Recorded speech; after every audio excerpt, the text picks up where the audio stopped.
il y a une échéance très importante pour le Maroc. C'est le cap du vieillissement des Marocains.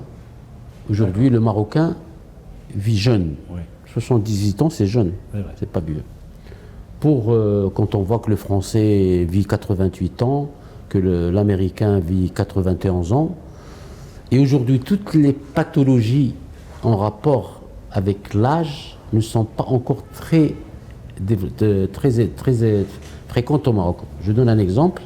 L'incidence du cancer au Maroc, il est de 140 cas pour 100 000 habitants. Alors que pour la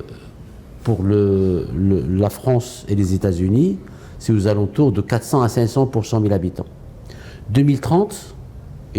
Entre 2030 et 2035, nous allons rejoindre l'incidence de ces pathologies chroniques des pays européens.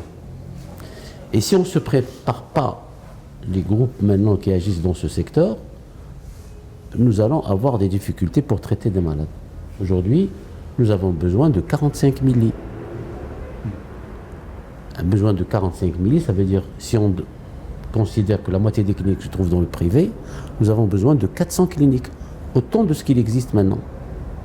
Donc il y a un challenge, il y a un défi que l'État marocain est en train d'encourager, il y a des politiques d'encouragement de l'investissement, que les acteurs de santé doivent comprendre, que les médecins doivent comprendre. Il y a aussi notre problème, il ne faut pas uniquement préparer des cliniques, mais des ressources humaines. Nous sommes très au-dessous des normes en matière de ressources humaines pour ce qui est nécessaire pour asseoir une offre de soins suffisante.